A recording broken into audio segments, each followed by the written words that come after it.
clássicos, vamos falar de Filolau de Crotona e o pitagorismo do século V.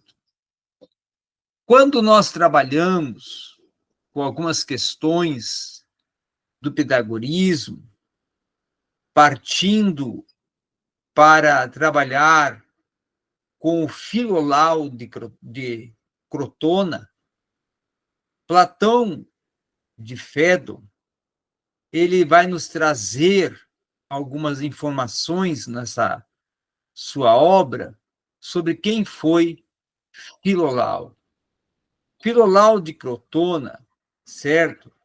Ele se tornou não somente, vamos dizer assim, um membro da história, um historiador da medicina, oriundo de Tarento e também discípulo de Aristóteles. Mas ele era natural de Crotona, como o próprio Diógenes e Laércio, em 423, vão postular isto, vão falar sobre isso, vão mencionar sobre isso. E é provável que Filolau, que nasceu em Crotona, ele tenha exercido uma atividade filosófica e passado a sua fase adulta da sua vida, principalmente em Tarento, tá? E uma outra questão também, que há um trecho da obra de Platão que indica que Filolau vivia em Tebas, e ele ensinava, não muito antes ainda da morte de Sócrates, isso que ocorre em 399 a.C., né? E ele já era, então, ensinador da filosofia, o Filolau de Crotona, que era, na verdade, uma pessoa destacada também na área da história da medicina e que tinha um testemunho muito fidedigno que, a grosso modo, poderia até ser considerado, como foi, um contemporâneo de Sócrates e que desenvolvia já uma atuação filosófica, tendo os seus seguidores, seus discípulos. Então, Filolau de Crotona, ele era pitagórico, ou seja, seguia a filosofia de Pitágoras, tá? Ele era também aconselhador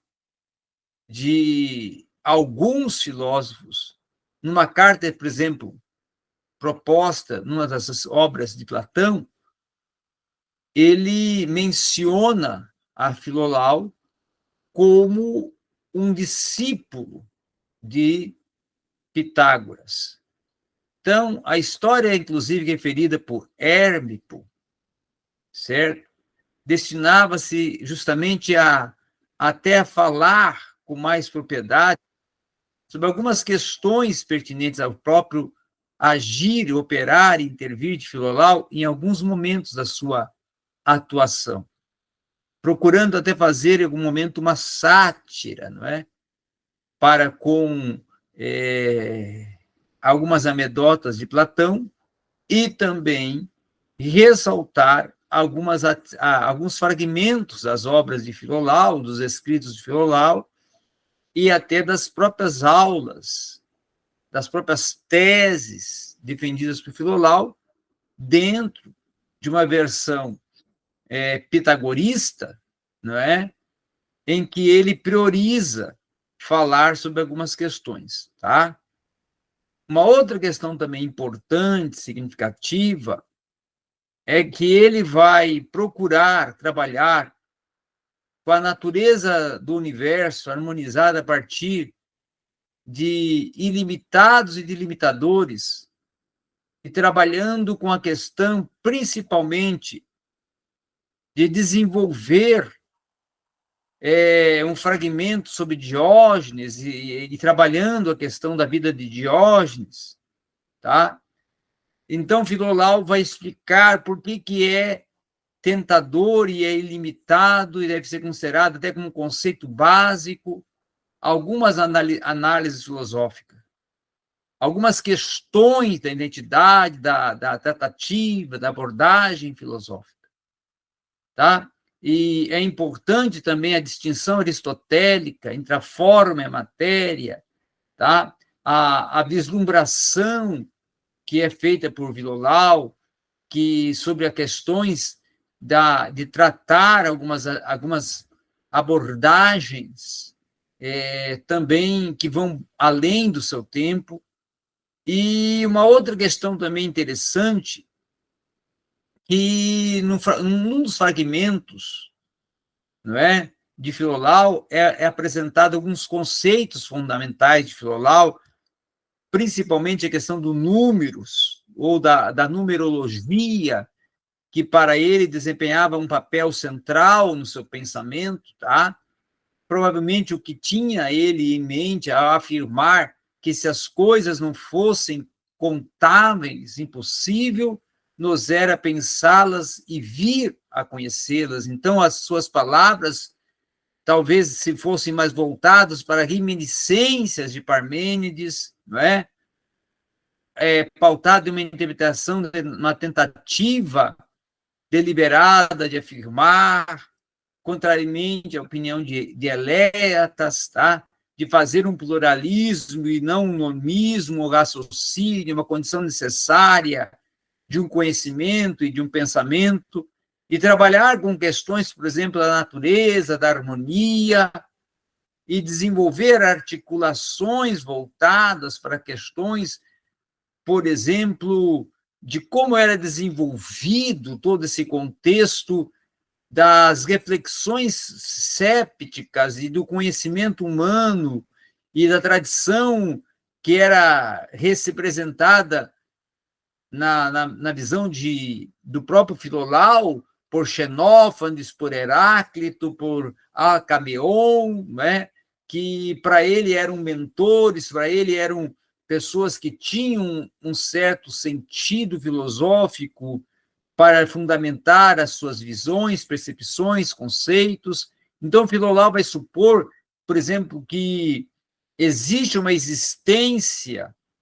de limitadores e ilimitados com princípios últimos das coisas, que vão além de uma posterioridade, de um argumento a priori que conclui uma coisa, particularmente o universo começa a ser mais limitado e ilimitado, partindo de um processo de harmonia e de um mútuo ajustamento. Então, Filolau vai fornecer uma doutrina pitagórica com um foco de um ensino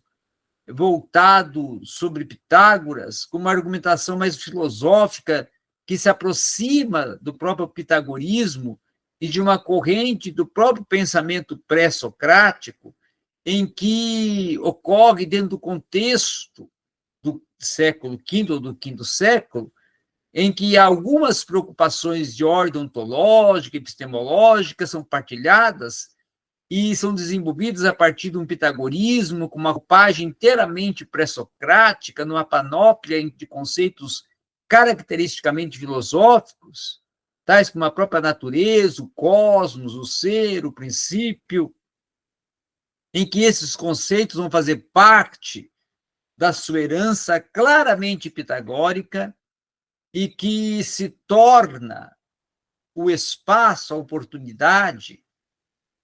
para desenvolver uma harmonia, um número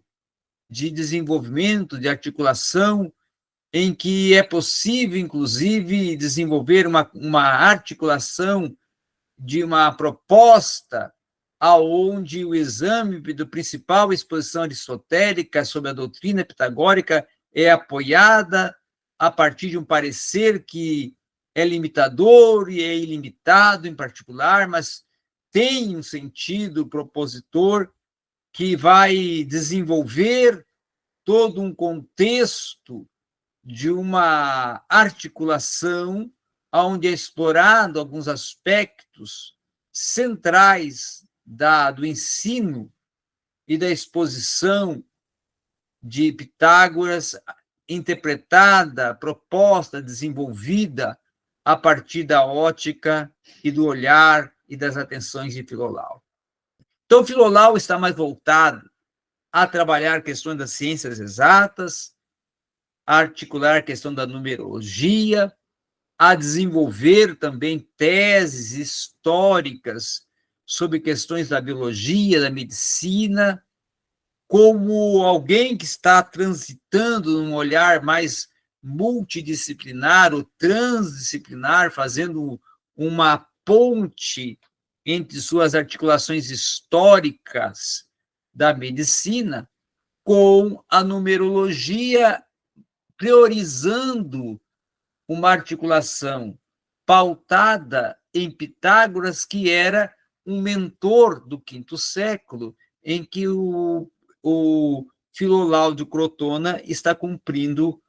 a sua atividade filosófica e, claro, docente, enquanto também professor, enquanto também expositor, enquanto também aquele que estava à frente de um grupo de filósofos, de seguidores, de discípulos, que todos os filósofos tinham seus seguidores, tinham seus alunos, tinham seus discípulos, como o Filolau também de Crotona tinha, e assim é que ele expunha, defendia, articulava as suas teses, ia desenvolvendo os seus conceitos e formulando as suas próprias filosofias, ok? Então, essa seria a nossa breve bibliografia sobre Filolau de Crotona.